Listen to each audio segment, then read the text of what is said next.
ना है कि तुम इन सब पर नजर रखोगे। अगर कोई घोड़े का दाना चोरी करता है तो उसकी खबर तुरंत हमें मिलनी चाहिए। इस काम के लिए हम तुम्हें हर महीने 10,000 अशर्फियां देंगे।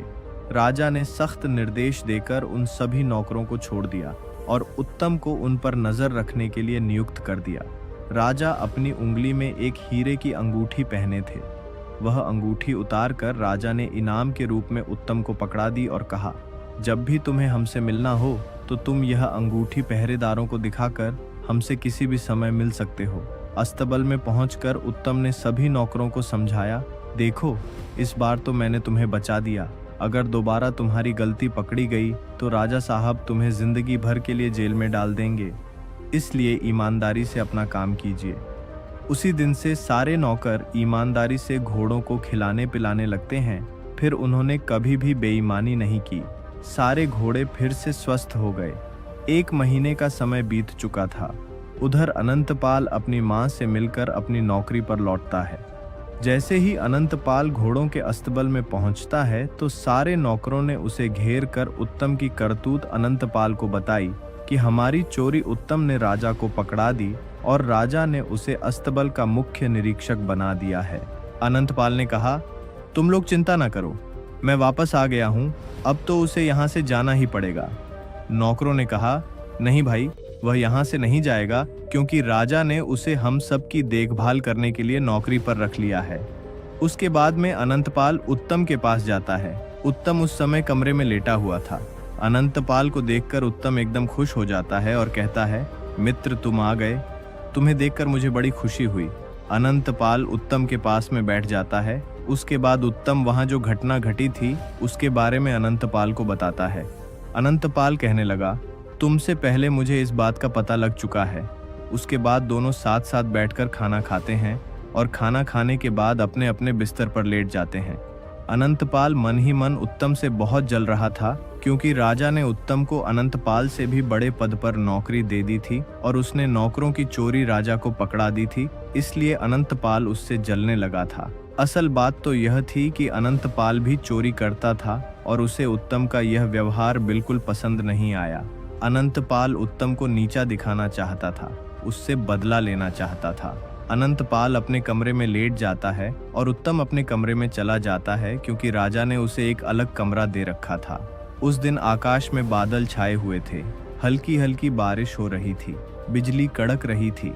उधर राजकुमारी चंद्रप्रभा की आंखों में नींद नहीं थी क्योंकि अनंतपाल और राजा की बेटी के बीच में प्रेम प्रसंग चल रहा था। राजकुमारी कभी कभी अनंतपाल से मिलने आया करती थी। आज राजकुमारी को पता चल गया था कि अनंतपाल अपने नगर से लौट आया है। राजकुमारी रात में उठकर अपने महल की छत पर टहल रही थी। काम की पीड़ा से जल रही थी। उसकी बेचैनी बढ़ती जा रही थी। वह अपने प्रेमी अनंतपाल से मिलने के लिए उसके कमरे में जाती है। उसी समय उत्तम किसी काम से उधर ही घूमने आता है। अचानक जैसे ही उत्तम अनंतपाल के कमरे के पास पहुंचता है, उसे अनंतपाल के कमरे से किसी स्त्री की आवाज सुनाई देती है।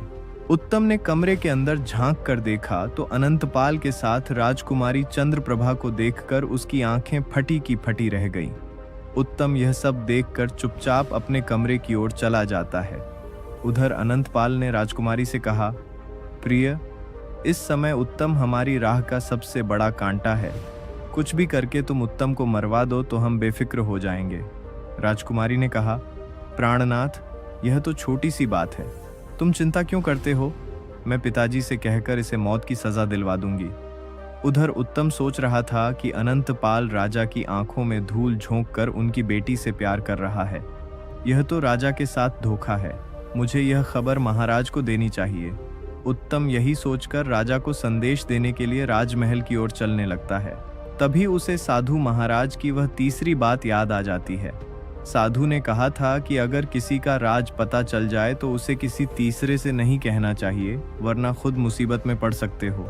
यही बात सोचकर उत्तम के कदम थम जाते हैं। सोचने लगा कि अगर यह बात मैंने राजा को बताई तो हो सकता है कि राजा साहब मेरी बात का विश्वास ना करें, कहेंगे कि तू मेरी बेटी को झूठा बदनाम कर रहा है। उल्टा मैं ही राजा के गुस्से का शिकार बन जाऊंगा। यही सोचकर उत्तम अपने कमरे में लौट आता है और चुपचाप अपनी चारपाई पर लेट जाता है। उधर राजकुमारी चंद्रप्रभा अनंतपाल से मिलने के बाद अपने कमरे में चली जाती है। अपने कमरे में पहुंचकर राजकुमारी चंद्रप्रभा ने अंदर से दरवाजा बंद कर लिया और जोर जोर से रोने चिल्लाने लगी। बचाओ बचाओ, चीख पकार मचाने लगी।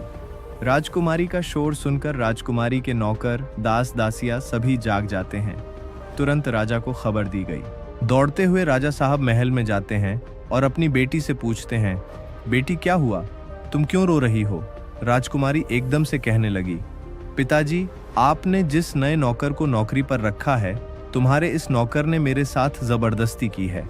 वो रात में मेरे कमरे में आया और मेरी इज्जत लूटने का प्रयास करता रहा। जब मैं चीखी चिल्लाई तब खिड़की से कूद कर भाग गया। तुम्हारे द्वारा दी गई अंगूठी का उसने गलत फायदा उठाया है। अंगरक्षकों को वह अंगूठी दिखाकर महल के अंदर घुस गया होगा। बेटी के मुंह से यह बात सुनकर राजा एकदम आग बबूला हो जाते हैं। बेटी, तुम चिंता मत करो। उस दुष्ट की इतनी हिम्मत कि वह हमारे महल में घुस आया।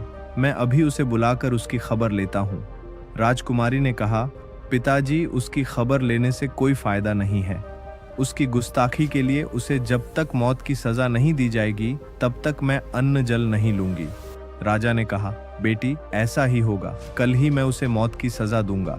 राजकुमारी को भरोसा देकर राजा अपने महल के लिए चले जाते हैं। इधर राजकुमारी मन ही मन बहुत खुश होने लगी। सोचने लगी, वाह, आज मेरी चाल कामयाब हो गई। अब मेरे और अनंतपाल के बीच में कोई रुकावट नहीं आएगी। उसके बाद राजकुमारी बेफिक्र होकर अपने बिस्तर पर सो गई। राजा अपने सोने के कमरे में पहुंचे, लेकिन उनकी आंखों से नींद उड़ चुकी थी। वह सोच रहे थे, कल सुबह मैं उत्तम को दरबार में बुलाकर मौत की सजा दे दूंगा। लेकिन तभी उनके दिमाग में एक दूसरा विचार आता है। राजा सोचने लगा कि अगर दरबारी लोग मुझसे पूछेंगे कि इस नौकर को किस बात की मौत की सजा दी गई है, तो मैं क्या कहूँगा? अगर मैं बताऊंगा कि इसने मेरी बेटी की इज्जत लूटने का प्रयास किया है, तो इसमें मेरी ही बदनामी होगी। लोग पीठ पीछे अनेकों प्रकार की बात करेंगे, मेरी इज्जत उछालेंगे। तब राजा के दिमाग में एक दूसरा तरीका आता है। सोचा कि मैं इसे कानून के हिसाब से तो सजा नहीं दे सकता, मैं इसे किसी और के हाथों चुपचाप मरवा दूंगा। इससे किसी को पता भी नहीं चलेगा और मेरी बेटी पर बुरी नजर डालने वाला भी अपनी करनी का फल भोग लेगा। तब राजा के दिमाग में डूंगर कसाई का ध्यान आता है। सोचने लगा कि मैं कल इसे कसाई के हाथों मरवा दूंगा। यही सब बात सोचते सचते राजा सो जाता है। अगले दिन जब सोकर उठता है और टहलने के लिए जाता है, टहलते टहलते नगर से बाहर उस डूंगर कसाई के बूचड़ खाने पर पहुंच जाता है।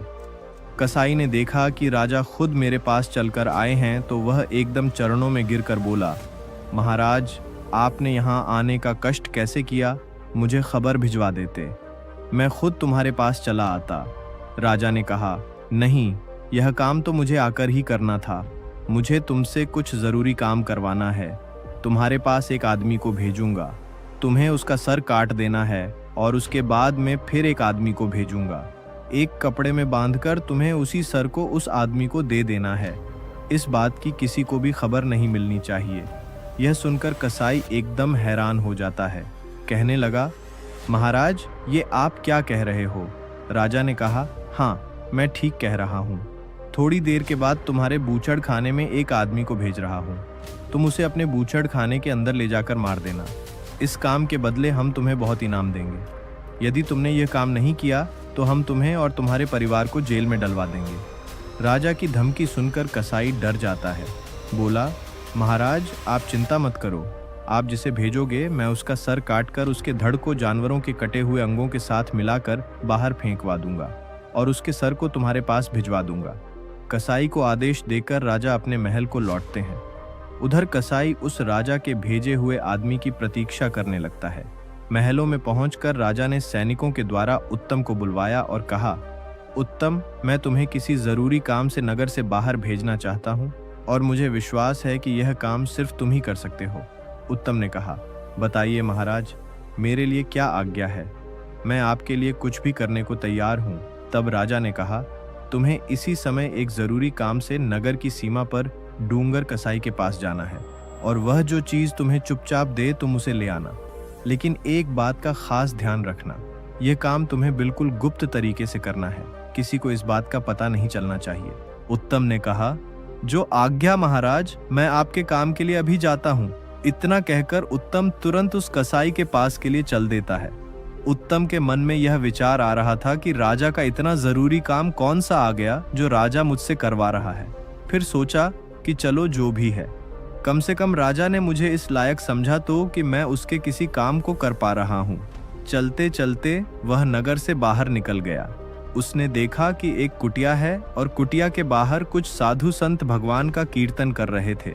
उत्तम उस कुटिया के पास से गुजर रहा था, तब एक साधु ने उत्तम को इशारा देकर अपने पास बुलाया और कहा, बच्चा थोड़ी देर यहाँ बैठकर भगवान का कीर्तन कर लो, सब कुछ यही रह जाएगा, केवल यही साथ जाएगा। तब उत्तम ने कहा, माफ करना महाराज, मैं किसी जरूरी काम से जा रहा हूँ, इस समय मैं रुक नहीं सकता। इतना कहकर उत्तम आगे बढ़ जाता है। तभी अचानक उसके दिमाग में साधु बाबा की चौथी बात गूंजने लगती है कि चाहे कितना ही जरूरी काम क्यों ना हो, लाखों का नुकसान हो जाए, अगर राह चलते कोई प्यार से 2 घड़ी बैठने को कहे तो उसके पास 2 घड़ी जरूर बैठना चाहिए। साधु की यह बात मन में आते ही उत्तम उन साधुओं की मंडली में बैठ जाता है और भगवान का भजन कीर्तन करने लगता है। उधर अनंतपाल सोचने लगा कि राजा ने सुबह सुबह उत्तम को अपने पास क्यों बुलाया है और वह अभी तक लौटकर क्यों नहीं आया। अनंतपाल राजमहल के आसपास टहल रहा था। तभी राजा ने देखा कि अनंतपाल महल के बाहर टहल रहा है। तब राजा ने अनंतपाल को तुरंत अपने पास बुलवाया और सोचा कि क्यों ना अनंतपाल को ही उत्तम का सर लाने के लिए भेज दूं। अब तो कसाई ने उसका सर धड़ से अलग कर दिया होगा। राजा ने तुरंत अनंतपाल को आदेश दिया कि तुम इसी समय कसाई के बूछड़ खाने पर चले जाओ और कसाई तुम्हें जो चीज दे उसे चुपचाप लेकर चले आना और लाकर राजकुमारी के कमरे में रख देना। रास्ते में तुम उस सामान को खोलकर देखने की गलती मत करना। अनंतपाल ने कहा, जैसी आज्ञा महाराज। और इतना कहकर अनंतपाल कसाई के पास चल देता है। कसाई के पास पहले उत्तम को जाना था, लेकिन उत्तम तो वहां साधु संतों के साथ कीर्तन करने में मस्त हो गया था। इधर तब तक आनंदपाल कसाई के पास पहुंच जाता है और बोला, भाई मुझे राजा साहब ने भेजा है, उन्होंने बताया कि कोई ज़रूरी चीज़ तुम्हारे यहाँ से ले जानी है। कसाई ने समझ लिया कि मुझे इसी का सर कलम करना है। कसाई कहने लगा, हाँ भाई तुम अंदर चलो, मैं अभी आता हूँ। अनंतपाल नहीं जानता था कि कसाई ने उसे अंदर जाने के लिए क्यों कहा है। अनंतपाल राजा की योजना से बिल्कुल अनजान था। वह चुपचाप अंदर चला जाता है। कसाई ने कहा, सामने अलमारी में राजा ने जो चीज़ मंगाई है वह रखी है, कृपया निकाल लो। अनंतपाल जैसे ही अलमारी खोलता है वैसे ही कसाई अपना धारदार गंडासा अनंतपाल की गर्दन पर चला देता है। अनंतपाल की गर्दन धड़ से कटकर अलग जा गिरी। कसाई ने उसे एक पोटली में बांधा और रख दिया। उसके धड़ को उठाकर गिद्ध, चील, कौवों को खाने के लिए बाहर फेंक दिया। कसाई राजा के दूसरे नौकर के आने का इंतजार करने लगता है। उधर उत्तम साधु संतों के साथ बैठकर भजन कीर्तन करने में मस्त था। जब काफी देर हो गई, भजन कीर्तन में उसे बहुत आनंद आ रहा था। सभी साधु कीर्तन बंद करके चले जाते हैं। उधर उत्तम भी वहां से चलता है। तब उसे ध्यान आया कि राजा ने कसाई के पास मुझे भेजा था। एकदम कसाई के घर की तरफ उत्तम दौड़ने लगता है। थोड़ी देर में जब वह कसाई के पास पहुंचता है तो कहने लगा, मैं महाराज के पास से आया हूँ, उन्होंने कोई चीज़ मंगाई है। कसाई बोला, हाँ भाई मैं समझ गया।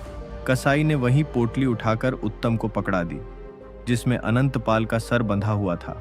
कसाई ने उसे समझाकर भेज दिया कि भाई इसे खोलकर रास्ते में मत देखना, वरना राजा साहब तुम्हें फांसी पर चढ़ा देंगे। इस तरह से उत्तम अनंतपाल का सर लेकर राजा के पास पहुंचता है। राजा और उनकी बेटी उस समय एक साथ ही बैठे थे। राजा कह रहा था, बेटी आज उत्तम का काम खत्म हो ही गया, कुछ ही देर में अनंतपाल उत्तम का सर लेकर आता होगा। इतने में उत्तम वह पोटली लेकर राजा साहब और राजकुमारी के कमरे में दाखिल होता है। उत्तम को जिंदा देखकर वे दोनों हैरान रह जाते हैं। कहने लगे, अरे तुम यहाँ कैसे? उत्तम ने जवाब दिया, महाराज कैसी बातें करते हो, आपने ही तो मुझे कुछ खास चीज को लाने के लिए कसाई के पास भेजा था। कसाई ने जो चीज मुझे दी है वह मैं लेकर सीधा चला आ रहा हूँ। मैं तो कहीं 1 मिनट भी नहीं ठहरा हूँ। ठहरिए महाराज, अभी खोल कर दिखाता हूँ। दोस्तों, उत्तम ने जैसे ही पोटली खोली तो उसे देखकर राजकुमारी के साथ साथ उसके गले से भी चीख निकल पड़ी। उसने देखा कि अनंतपाल का कटा हुआ सर उस पोटली में बंधा था। उत्तम का चेहरा पसीना पसीना हो जाता है। राजा को यह समझते देर नहीं लगी। उत्तम की जगह कसाई ने अनंतपाल का सर काट दिया है। जरूर अनंतपाल उत्तम से पहले वहां पहुंच गया होगा। कसाई तो दोनों को पहचानता नहीं था कि किसको मारना है और किसको छोड़ना है, तो रोते हुए वह पूछने लगा, महाराज यह क्या मामला है? आपने अनंतपाल को क्यों मरवा दिया? राजा के पास कोई जवाब नहीं था। इतने में राजकुमारी अनंतपाल के कटे हुए सर को लेकर जोर जोर से रोने लगती है।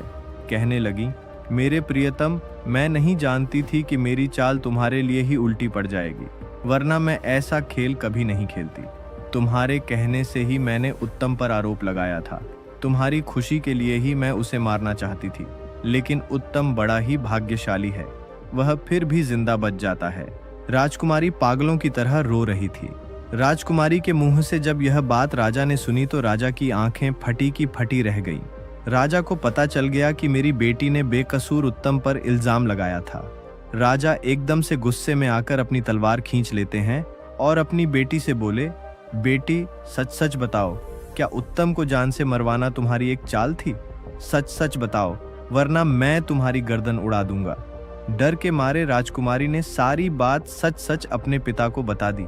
यह सुनकर राजा सर को पकड़कर बैठ गए। राजा की आंखों के सामने अंधेरा छाने लगा। कहने लगा, यह मैं क्या करने जा रहा था? मैं एक बेकसूर आदमी को अपनी बुरे चरित्र वाली बेटी के कहने पर जान से मारने वाला था। भगवान, तुमने मुझे बचा लिया, मुझे माफ करना। इधर राजकुमारी ने देखा कि राजा साहब मुझे जिंदा नहीं छोड़ेंगे, तो उसने तलवार लेकर खुद ही अपने पेट में घूम ली और मरते मरते कहने लगी, पिताजी मुझे माफ कर देना, मैंने एक बेकसूर आदमी की जान लेनी चाहिए। भगवान ने मुझे मेरे कर्मों की सजा दे दी है, मुझसे मेरा प्रेमी छीन लिया। इतना कहते कहते राजकुमारी ने अपने प्राण छोड़ दिए। उस घटना से राजा वैराग्य हो जाता है। अगले दिन राजा ने दरबार में अपना गुनाह स्वीकार कर लिया और कहा कि मैं अपना यह राज्य त्याग रहा हूँ। मैं आपका राजा कहलाने के योग्य नहीं हूँ, इसलिए मैं अपने स्थान पर अपने नौकर उत्तम को यहाँ का राजा नियुक्त करता हूँ। राजा का फैसला सुनकर सभी दरबारी हैरान थे। सब ने मिलकर राजा को समझाने का बहुत प्रयास किया, लेकिन राजा फैसला कर चुके थे और वह उत्तम को राजगद्दी सौंपकर भजन करने के लिए जंगल को चले गए। सब लोगों ने उत्तम को अपना राजा स्वीकार कर लिया। नए राजा के रूप में उत्तम बड़ी कुशलता से राजपाट चलाने लगता है।